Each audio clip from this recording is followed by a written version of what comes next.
Hi, my name is Mrs. DeVries. I work in Student Services and the English department, and this is my 4th year teaching. What does being the eyes and ears of Christ mean to you?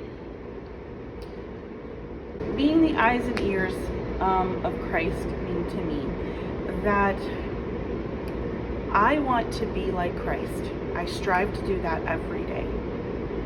It doesn't always happen, and that's okay. We are a constant work in progress. But how I try to do that is showing kindness and mercy, generosity, encouragement to others, things that I know Jesus would do for others. Awesome. How do you see a need, fill a need here at school? Okay, so how I see a need and fill a need. I was thinking about that a lot. And I am not a person to say, I'm amazing, but I believe honestly that God has given me 2 major gifts. Number 1, He has given me the gift of patience, and number 2, He's given me the gift of encouragement. I really enjoy encouraging others. If I see something that they have done or accomplished, I get really excited for them, and I'm really happy for them. I think that's so important to celebrate in other people's accomplishments, even if they just look beautiful, or they look handsome, or they got a great haircut. They say, hey, you look great. Mrs. DeVries, I got an A on the test. That's amazing. I know you've been working hard. I'm so excited for you. I think that's really important to show people that you genuinely care about them. Encouragement is often something that a lot of people need and not enough people give.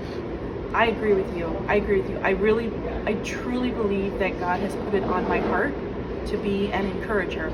And I will say that I will even encourage the people in front of me in the grocery store line, or other places. There's can I give an example? Yeah, go ahead. Okay. I know this is so silly, but there's someone who came up to me in Chipotle and said, oh my goodness, I love your bag. Where did you get it? What did you do? And I'm like, you know what? I forget where I got it. She goes, oh, I love it so much. And I'm like, oh. And so what I did is I said, give me your phone number. I don't even know this woman. She was a complete stranger. And I said, give me your phone number and I will text you the information later.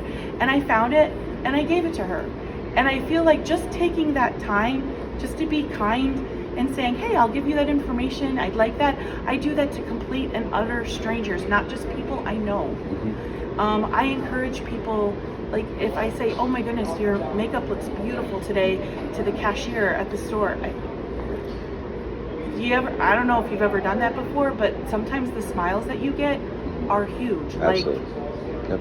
I mean, some of those kinds of jobs are thankless jobs. Right. Absolutely. And it's important to be a representative of Christ in every little action that you do. Mm-hmm. I definitely agree. I don't know if you've ever seen these videos of the guy that would sketch people on like New York subways.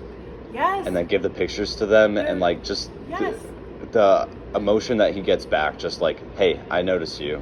You're more to me than just a random face another day on the subway. And like, I've seen people burst into tears, big hugs, like, and this is just completely random people, and he does it for fun, basically, just to practice his artwork. Yes. And it just shows people that, hey, someone noticed me, someone took the time to draw me and then give it to me, and it's just, it's beautiful. It really is. I definitely agree. For the students, what's a way to tell if someone has a need?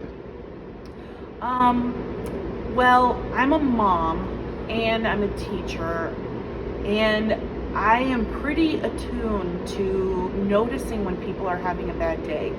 I can see it almost instantly. I thank you, God, for that gift. I appreciate it. Honestly, that's what I say. And so what I do is, if I see that they're having a bad day, especially the kids who I see every day in student services or in my classes, I'll either try to make them smile. I will take them aside and I will make sure they're okay if I know that I have a fairly good relationship with them. Or if I know that they just need a little bit extra, I'll say, come on, let's go to Common Grounds. Let's take a walk. Let's take a walk and let's go to Common Grounds and we'll see what's going on. you know. Plenty of times I see students holding back tears, and you don't want to see that. Right. You want those kids, you want those students to feel that they're important, and honestly, truly, they are important. And and I'll do that for anyone. I'll do that for anyone. But there are students who feel close to me, so then I try to establish relationships with other students so that they know that they can trust me. And I know that every teacher does that here in this building. That's why we all work together. So I might not be your cup of tea, in the words of Mrs. Lagerway, but there might be another teacher that you can confide in if you need. And teachers are usually pretty good at noticing if something's not right. Absolutely. So what I got from that is make sure it's in a private location. You don't want to be having this conversation out in front of people. Oh, 100%. You don't do that. No. You respect them. That's being respectful of the student. And I don't call them out like that. No. Right. And then also making sure that the conversation isn't necessarily something that they asked for is also an excellent way, is what I noticed here, like even random people. Absolutely. Listen, if you're having a bad day, you don't have to tell me what you're having a bad day about. Absolutely not. I don't need to know. You're like, are you okay? I'm okay. All right. You need anything? Do you need a drink? Do you need to go take a walk? Do you need to talk? Whatever you need. Okay, so it doesn't necessarily have to be spill your guts. It can be something else. Just as long as I know that somebody has noticed you. You are noticed. You are cared for. All right. What's your favorite way to encourage someone? I know maybe this is silly, but my favorite way to encourage someone is just to tell them how lovely they look today, how great they look today. I think that makes people feel special. I'll say, and I know there's some students out there, and I'll say to them, "Oh my goodness, look at you wore this beautiful dress today. You look gorgeous. You look great." Now, do I always say that to the guys? No, but I'll say, "Hey, nice haircut," or something like that. So, it is one of my favorite ways to encourage people. Is just say, "You look beautiful today," and because I really think that's important, and maybe a lot of people don't hear that. And I think in my own way, I struggle with that too. And I feel that if I can do that for others, then maybe that helps me feel that way too. So. Awesome. Mental health can be a big problem under the stress of high school. What do you recommend for someone struggling? What can a student do to help a friend struggling? If I'm going to be 100% transparent here, well, maybe 80% transparent. You guys don't have to know everything. But if I can be honest, I've been struggling with mental health since about year 2000, and it has been an ongoing struggle for me. And I believe that the Lord has put the right people and the right doctors and the right therapists and everything in my life, those people in my life, to help me be a better person and to take care of myself. Mental health is huge. I think it's more afflicting than sometimes a sickness or something, because it's always there. It's just always there, dragging you down, pulling you down. And so for students who I think that are struggling with mental health, number one, they need to know they're not alone. This is not just happening to them. There are so many people in this world that have this issue. Teachers, adults, we all struggle with it. Not all, but a lot. You are not alone. This is not an isolated experience with you. And there's so many supports for that. And I would like to say that student services and the guidance counselors have an incredible support system for that.